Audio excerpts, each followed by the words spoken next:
नमस्कार सभी पेंशन धारकों का स्वागत करते हैं एक बार फिर से हमारे इस YouTube चैनल पर। दोस्तों, इस समय की पेंशन धारकों को लेकर बहुत ही बड़ी खबरें सामने आ चुकी हैं, जो कि आज की इस वीडियो में हम आप सभी को बताने वाले हैं कि पेंशन धारकों के लिए आखिर कौन कौन सी बड़ी खबर यहां पर सामने देखने को मिली है। वहीं दोस्तों, सुप्रीम कोर्ट के नोटिस के बाद EPS 95 पेंशन धारकों के लिए बहुत ही बड़ी घोषणा सामने जो आई है, इसके बारे में भी बात करेंगे। साथ ही दोस्तों, EPS 95 पेंशन धारकों के लिए यहाँ पर 2014 के बाद पहला ऐसा बदलाव होने जा रहा है, जिससे दोस्तों पेंशन धारकों को यहां पर काफी सारी राहत मिलेगी, बड़ी खुशखबरी देखने को मिल सकती है। और पेंशन के भेदभाव को लेकर सुप्रीम कोर्ट के साथ साथ अब हाई कोर्ट का भी आ चुका है फैसला। जी हां दोस्तों, हाई कोर्ट ने भी बड़ा आदेश पेंशन के भेदभाव को खत्म करने को लेकर दिया। वहीं दोस्तों, पेंशन धारकों के लिए अब जंग जारी है। EPS 95 राष्ट्रीय संघर्ष समिति द्वारा एक बड़ा ऐलान सभी पेंशन धारकों के लिए कर दिया जा चुका है, तो सभी की लेकर बात करेंगे दोस्तों आज की इस वीडियो में। इसलिए अगर आप EPS 95 पेंशन धारक, सरकारी कर्मचारी, राज्य कर्मचारी पेंशन धारक है, तो दोस्तों आज की इस वीडियो को आप लोग लास्ट तक जरूर देखें। जिससे सबसे पहले मैं आपको बताऊंगा EPS 95 पेंशन को लेकर जो संघर्ष जारी है, उसको लेकर क्या बड़ी खबर आप सभी के लिए निकल कर सामने आ चुकी है। तो चलिए इस वीडियो को शुरू करते हैं। लेकिन वीडियो शुरू करने से पहले आप सभी से निवेदन करना चाहेंगे कि आप अगर इस चैनल पर पहली बार आई हैं, तो दोस्तों चैनल को सब्सक्राइब कर दें, और वीडियो की जानकारी अगर आपको अच्छी लग रही हो तो दोस्तों वीडियो को आप लाइक कर दें। तो चलिए सबसे पहले EPS 95 पेंशन को लेकर बड़ी खबर की बात करते हैं। दोस्तों, EPS 95 पेंशन को लेकर अब तक संघर्ष जारी है। पिछले 7 से 8 सालों से लगातार सरकार के खिलाफ मोर्चा खोला हुआ है। सभी को सोशल मीडिया के माध्यम से जानकारी मिलती रहती है। और दोस्तों, वर्तमान में 1000 रुपये की न्यूनतम पेंशन बढ़ाने के लिए अपने अपने स्तर पर आंदोलन हो रहे हैं। सरकार से अपनी मांगे मनवाने के लिए दोस्तों बीते हुए 6 से 7 वर्षों में निरंतर विभिन्न प्रकार के आंदोलन करते आए हैं, पर दोस्तों आज की तारीख तक कोई भी आशाजनक सफलता यहाँ पर हाथ नहीं लग पाई है। इतना तो दोस्तों यहाँ पर तथ्य बिल्कुल सही है कि सभी पेंशन धारकों की मंजिल बिल्कुल भी एक है, और कि क्यों कोई नहीं एक होकर करते, क्यों कहीं पर अलग अलग करते हैं, पर पेंशन की रकम में इजाफा तो सब चाहते हैं। तो दोस्तों साथ मिलकर यहाँ पर प्रदर्शन क्यों नहीं करते, अलग अलग क्यों करते हैं। वहीं दोस्तों, हायर पेंशन चाहने वालों की स्थिति में अच्छी खबर भी नहीं है।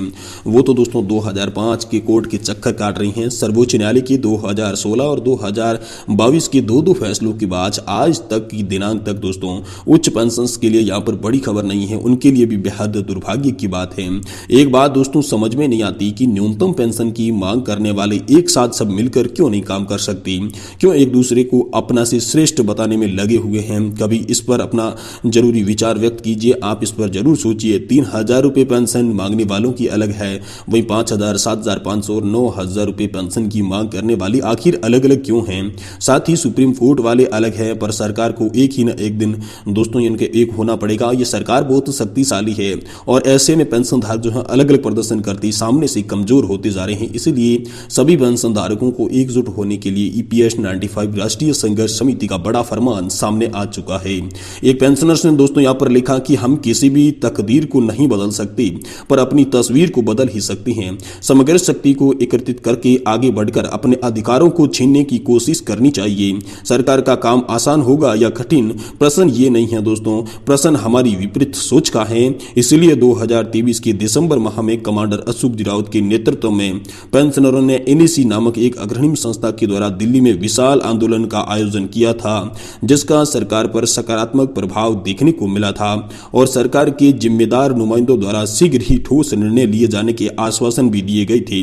दोस्तों यहाँ पर उक्त जो संगठन है NEC राष्ट्रीय संघर्ष समिति ने यहाँ पर जो है वो टाइम दिया था, सरकार को निर्णय लेने की अपेक्षा की गई थी। लेकिन दोस्तों देखा यह गया कि इस राजनीतिक चुनावी माहौल के चलते सरकार पेंशनों पर कोई भी सुध नहीं ले रही है, या फिर सैकड़ों उम्मीदवार हैं कमजोर स्थानीय देश के वरिष्ठ नागरिक पेंशनरों के लिए फिर से आंदोलन की कमर कसने की यहाँ पर नौबत आ चुकी है।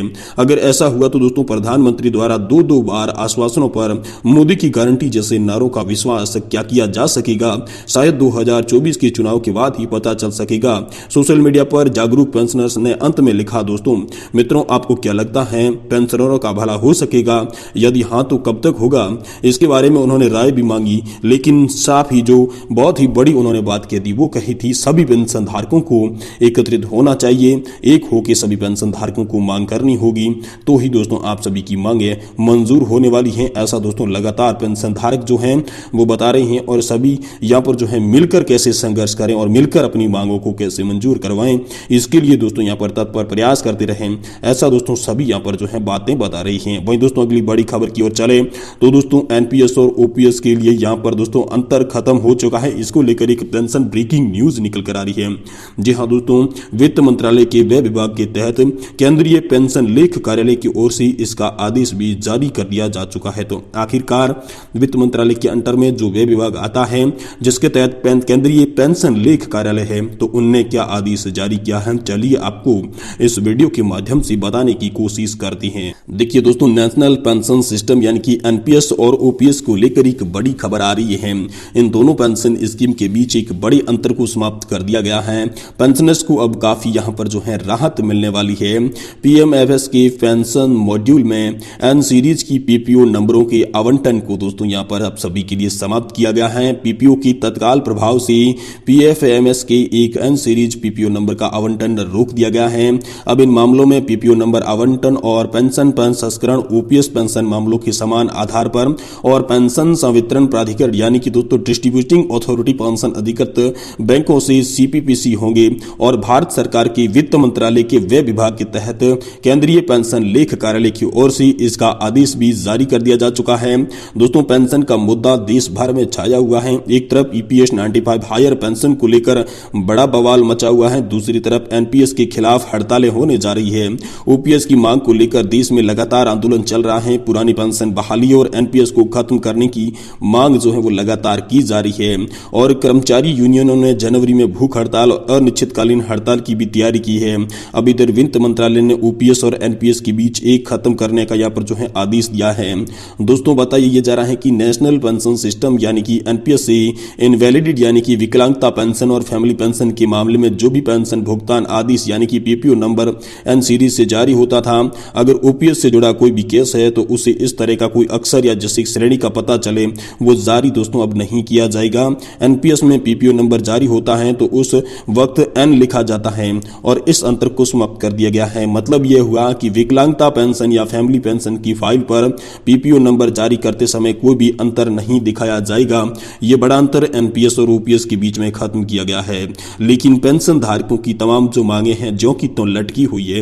अब पेंशन धारकों के लिए यहाँ पर नेशनल एजिटेशन कमेटी यानी कि राष्ट्रीय संघर्ष समिति ने हाल ही में एक बड़ा ऐलान किया जिसके तहत उन्होंने कहा है कि देश के सभी पेंशन धारकों को एकत्रित होना चाहिए, एक ही मंच से आकर पेंशन की तमाम मांगे रखनी चाहिए, जिनमें ओपीएस की मांग करने वाले भी साथ आने चाहिए। वहीं 7,500 प्लस डीए पेंशन की मांग करने वाले पेंशन धारकों को भी एकत्रित होना पड़ेगा। यानी कि देश में जितने भी यहाँ पर पेंशन धारक हैं सभी एक ही मंच से अगर पेंशन की मांग करेंगे तो ये केंद्र सरकार पर भी असर पड़ेगा और पेंशन की मांगे पूरी होने की उम्मीद भी बढ़ जाएगी। और इसी तर्ज पर दोस्तों राष्ट्रीय संघर्ष समिति एनएससी ने यहाँ पर दोस्तों आप सभी ईपीएस 95 पेंशन धारकों के लिए देश में एक बार फिर से बड़े आंदोलन करने की यहाँ पर रूपरेखा तैयार की है, जिसके तहत उन्होंने बताया है कि पेंशन की तमाम मांगे पूरी नहीं हुई है। जो हमें टाइम दे चुका था वो टाइम खत्म हुआ है, लेकिन तमाम टाइम देने के बावजूद जी अभी तक हमारी मांग एक भी मंजूर नहीं हुई है।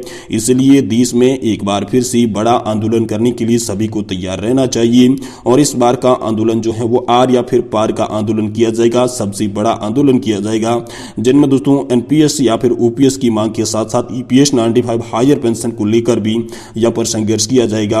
और इसी बीच हाल ही में सरकार ने पेंशन को लेकर एक बड़ा आदेश भी जारी किया था, जो कि था ईपीएस 95 हायर पेंशन के लिए जो 4 फॉर्मूले थे उसमें ए और सी फॉर्मूले को मर्ज किया था। लेकिन दोस्तों पेंशन धारकों की जो मुख्य मांग पेंशन बढ़ोतरी की थी वो अभी तक सरकार नहीं मान पाई थी और इसी को लेकर आने वाले समय में बड़ा प्रदर्शन करने की चेतावनी पेंशन धारकों के द्वारा सरकार को दे दी जा चुकी है।